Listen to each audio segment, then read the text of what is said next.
નહોતું એ તો આ ફિલ્મમાં બધું આવી જ ગયું છે. પણ first of all thank you so much. આપ સૌએ મારી ફિલ્મને આવકારી.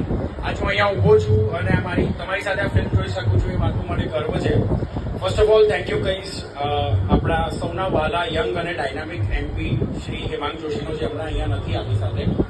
એમને મારા જેવા બર્ડિંગ ફિલ્મ મેકર્સને પ્લેટફોર્મ આપ્યું, પ્રોત્સાહન આપ્યું, અને એટલું જ નહીં, એક સ્કોલરશિપ આપીને આવા ટોપિક્સ ઉપર ફિલ્મ બનાવવા માટે અમને પ્રોત્સાહન આપ્યું. એના માટે બીજું અને સૌથી મેઇન મારું થેન્ક યુ રહેશે બરોડા ટોકીસ માટે, રાહુલભાઈ, વિનીતભાઈ, ચેતનભાઈ, જેમને મને અને મારા જેવા ઘણા યંગ ફિલ્મ મેકર્સને ઓલવેઝ સતત ગાઈડન્સ આપ્યું છે અને કંઈક નવું કરવા માટે ઓલવેઝ ઇન્સ્પાયર કર્યું છે અને પ્રોત્સાહન આપ્યું છે.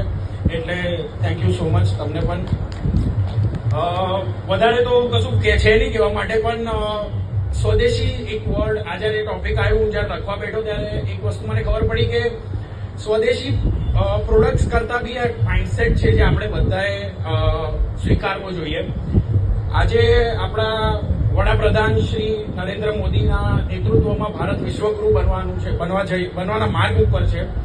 એ ત્યારે જ પોસિબલ થશે જ્યારે આપણે બધા સ્વદેશી માઇન્ડસેટને એક્સેપ્ટ કરીશું.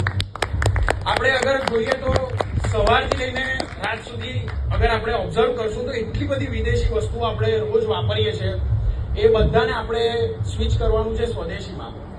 અને કોઈ પણ વિદેશ કેટલી બી તારીફ લગાડી દે, કેટલું બી પ્રેશર લગાડી દે, આપણને કોઈ ફરક નહીં પડે. ભારત ના ડરવાનો છે, ના ડર્યો છે, ના આગળ ડરશે.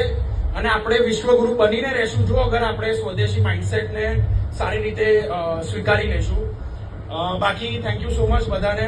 બીજું કંઈ છે નહીં, જે બી છે ફિલ્મમાં બધું કહેવાઈ ગયું છે. Thank you. મારી ટીમને પણ કહીશ, પ્લીઝ તમે લોકો બી આવો.